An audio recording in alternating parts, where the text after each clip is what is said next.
Hello, everyone. Welcome to the When at Work podcast. You're with Julian Leahy, and today I'm joined by the wonderful Josh Zepess in Orlando, Florida.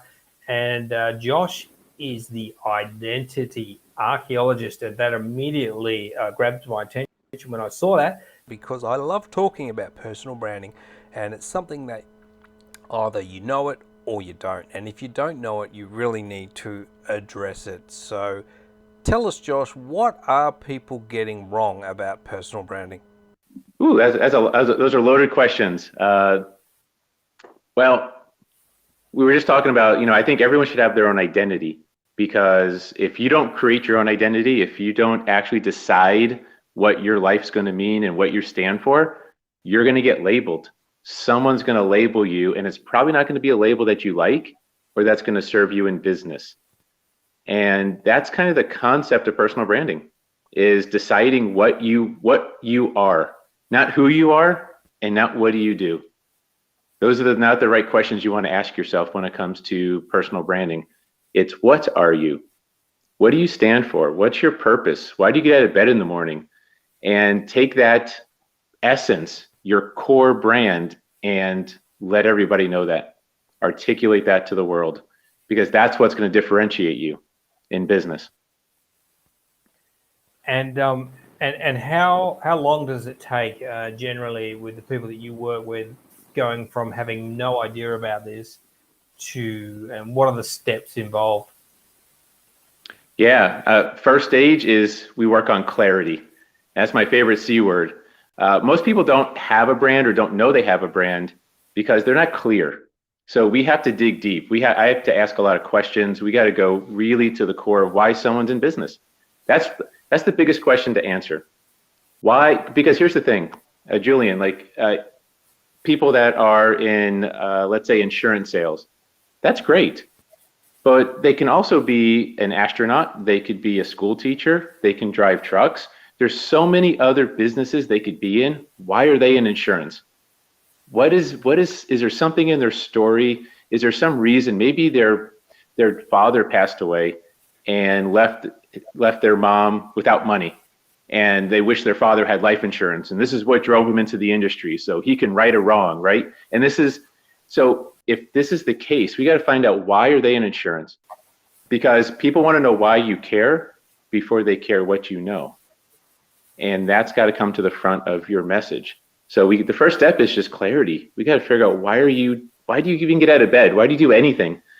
What is the bigger purpose, the bigger mission? And we've got to let people know that. And this clarity, and so you started to head into stories, which is the way you convey your message. Is that something that is important? Oh, it's huge. It's absolutely huge. They say facts tell, but stories sell. And that's 100% true. People want to know, like I said, people want to know why you care. They want to relate to you. They want to relate to you as a human being. There's one thing I always talk about that we don't teach anymore in school. And that's that people buy you first, your product second. Now, I'm going to say that one more time because it's so important. People buy you first and your product second. So when you first meet somebody, the worst thing you can do is start talking about your products, because they're not interested in that. That's a commodity anyways, because other people probably sell the same product. They want to know your story. They want to get to know you as a person, because if they can like you, now they're going to be interested in learning more about what you're selling, what you're offering when it comes to your products or your services. And so that's why story is so powerful, because it connects us as human beings, which goes to my bigger mission of bringing humanity back to business. I want us to all be human beings again in business for this exact reason. Interesting, and you talk about people want to know the story, and people get so attached to their product or they feel like they've got this amazing thing and they want to tell everyone how amazing it is. But the people, it's just, they're going to switch off. They don't care. They don't know you. There's no value. You're not giving them value. You're just telling, how great you are. It's like that book, How to Win Friends and Influence People. That's kind of the opposite of what to do, is to just put yourself onto people. So, whereas if you tell a story, and in that story you convey some of your struggles, some of your suffering, and people will identify, and they will not. I share some things in common with this person, feel their struggle, which is just the way to drop all the barriers, isn't it, in people, and build trust and know, like, and trust, which is what it's all about. That's right. That's right. And it also, when you tell a story, it takes you off the pedestal. Because sometimes we get a little ego driven. We're like, hey, look at me. I'm CEO of this company, or I'm a senior marketing director, and I've got all these great products, rah, rah, rah. And we tend to get a little bit on the pedestal there. And people don't like that, right? People want to know, they want you in the audience with them. They want you sitting next to them, putting your arm around them and having an honest conversation. So when we tell a story, it makes us human again. It gets rid of this, what I call professionalism. Professionalism is this facade we put up. It's this fakeness. It's trying to say the right thing at the right time and look a certain way. A story kind of just lets us melt into being human again. And it makes us so much more relatable, because you're right. People buy from who they know, like, and trust. Know comes first, like comes second, and trust is the last thing, which is another reason not to talk about products up front. If someone likes you enough, they'll give you the opportunity to earn their trust over time. But like happens very fast. You kind of get that gut feeling, right? When you meet somebody, like you just like, something's not right with this person. Like, I don't know what it is. I can't put my finger on it, but I just don't like them. There's something weird, right? And by the way, that is brand. The gut, this is the simplest definition of brand, is the gut feeling a person gets the moment you or your business walk into the room. It's the energy transfer. It's not even the words or the fancy stuff you say, none of that stuff. It's actually mostly what you don't say is truly what your brand is. And that's why this is so important. Yeah. And when it's something's not clear, it's confusing. It just doesn't leap up. It has no impact on you. And then straight away you could look at somebody and go, bang, I know exactly what this person is offering. I know the type of person they are. I like them. Let me learn more, and that's when you get it right. Yes. The other thing that you touched on was the professionalism, but like you said, the front, that we feel like we've got to be a certain way, and it's kind of the old way of doing things. We talk about qualifications and all this sort of crap, and but that gives you a little bit of authority. But these days, people really rank that way down now, and like you said. They want to see a real person. So mistakes, show them, be vulnerable, talk about things you've done wrong, where you've messed, and all of that stuff. And you don't need to be a superhero all the time. In fact, that will work against you. Correct. Would you say, Josh? Absolutely. And people today are dying for authenticity. They're dying for authenticity. They just want someone to be real with them. Tell me the truth. Like, no more of this. No more marketing, no more fancy gimmicks or ploys or any of that stuff. Just tell me the truth. Like, just be straightforward, be honest with me. That's where we're headed. That's where, and by the way, I think that's where we've always been. We just kind of took a small detour from that for a while, for a few decades here. But it's definitely coming back with a vengeance, that people want to know, again, they want to know your heart. If you don't connect with their heart, you'll never get to their mind, which is where the logic, the final buying decision is made. It's a one-way street. If you can connect with them in an emotional way, then you'll have access to the more logical part of their mind. And the other beautiful thing about this is that all of the people out there that feel they're not good enough, or they look the wrong way, because it's authenticity, it's a totally open playing field, and every single person has authenticity that is going to connect with people. So you might have got the wrong schools and talk the wrong way and have all of these things that you think are problems, but actually they're going to just be a lighthouse light to the right people who identify with you. That's right. That's actually one of my favorite analogies, is the lighthouse effect, is what I call it. When you actually stand for something. Most people, we don't stand for anything anymore. We're just kind of wishy-washy. We kind of try and pander to the people that we want to do business with. But I tell you, if you actually can figure out what you stand for and shine that light, people are going to come from thousands of miles to come see you. because there's people out there looking for your light. There are people looking for specifically you, not even like your product or service, but you specifically, because they just want to be around you. They resonate with you. They like you. They like your story. They like your brand, essentially.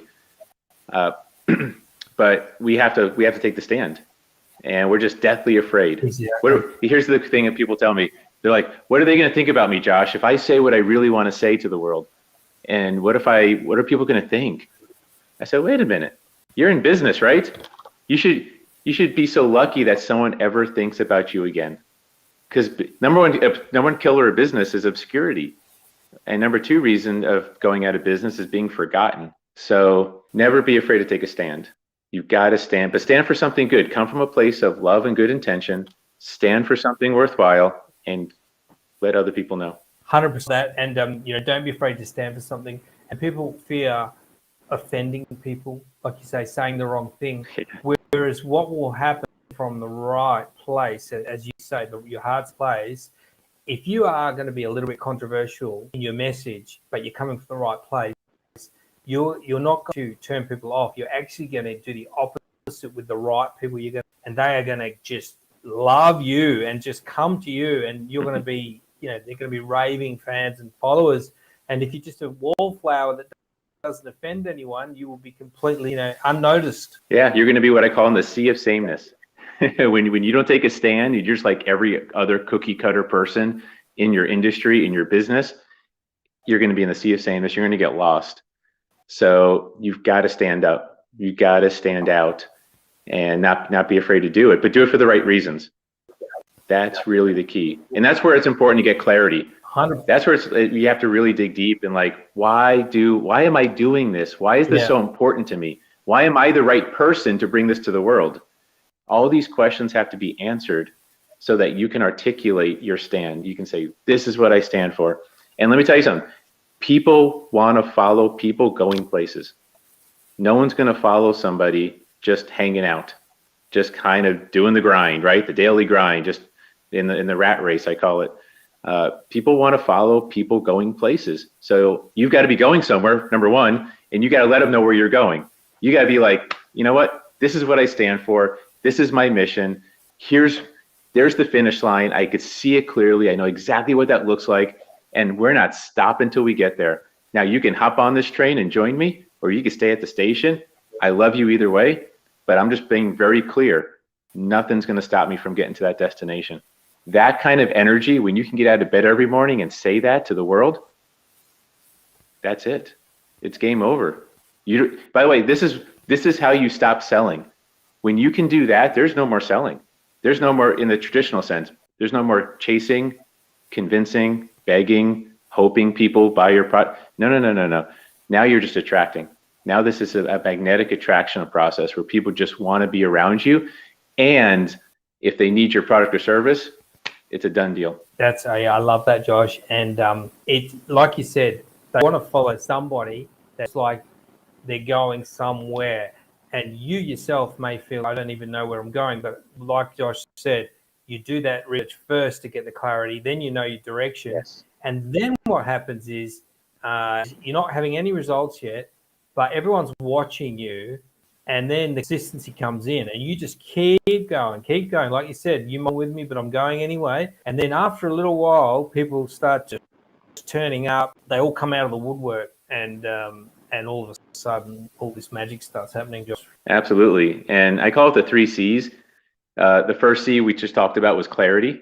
So once you're clear, once you're clear on why you exist, then everyone else can be. But if you're not clear, no one else is going to be clear. So you're kind of dead right there. So let's say you have clarity. Clarity actually leads to confidence. So when you're clear, for example, it's like driving a car. When you got 10 inches of fog and you can't see where you're going, how confident are you in driving that car? You're not, right? You're just going to leave it in park. You're going to go really slow. You're not going to go very far. But if you can see 100 miles down the road, nice and clear, straight, it's a beautiful sunny day, you're pedal to the metal, right? You're going 1,000 miles per hour. Here we go. You got a lot of confidence in driving. So clarity is what leads to confidence. You can't just be confident if you don't first have the clarity. But here's the cool part. Once you're confident, you can reach another level called conviction. So if clarity is like, I know this, I know something, I know it, then confidence is, I got this, right? I know that I know. But conviction is when it goes from your head to your heart. Now it's no longer, I got this. Now it's, I am this. It's no longer what you do. It's now what you are. And that's that level of energy where you really truly are unstoppable, where there's no difference between your life and your business and your product and your service and your mission and your purpose. Like everything becomes integrated and you stand for one thing. You're very, very clear in every aspect of your life and your business. And it's a beautiful place to be. Now, do you have the Lighthouse webinar coming up soon? I will have one probably next month for the Lighthouse. So what's the first thing people should do if they want to embark on that clarity with you, Josh? What I would say is connect. You go to my website, joshzepess.com, and connect with me. Check out the Lighthouse webinar, the Lighthouse Effect webinar, which is a lot of fun. I go into a lot more detail actually in how branding works. And that would be the two best ways. Reach out and say hi. I'm an open book. I love talking with all kinds of people. I love helping them. And usually in about 15 to 20 minutes, we get a lot of clarity already because there's some stuff that right off the surface, let's say, before we start digging, there's a lot of really fantastic gems that I often find with people right on the surface. Now, and the cool part is if there's gems on the surface, we know there's a treasure down below. So there's always that opportunity to dig deeper. But just the gems on the surface that we find, people can take and use in their business right away, which is the fun part. So they can go out and actually try some of this stuff. Yeah. And it's a long journey, but there are things you can do immediately to fit. And if you are out there and you're like a coach or you're a solopreneur, whatever, and you're just a little bit confused and you're just unsure about whether you're doing the right thing, then you're probably not. You probably need some clarity and you need to develop your personal brand. Check out what Josh is doing. Josh has said some fantastic stuff and really great value. And I just love talking about this stuff. So thanks for coming on, Josh. Absolutely. My pleasure. And here's the good news about all the stuff we talked about. If you do it right, you only have to do it once because it's ultimately just finding your own truth. And then you go on like that forever. Well, absolutely. Forever, but wonderful. Well, maybe. Thanks. You never know. Thanks for coming on, Josh. And yeah, maybe. Who knows? Yeah. I'm going to wrap it up there. And thanks for watching and listening, everyone. And that was fantastic. And stay tuned. And I'll be doing another episode shortly. See you then.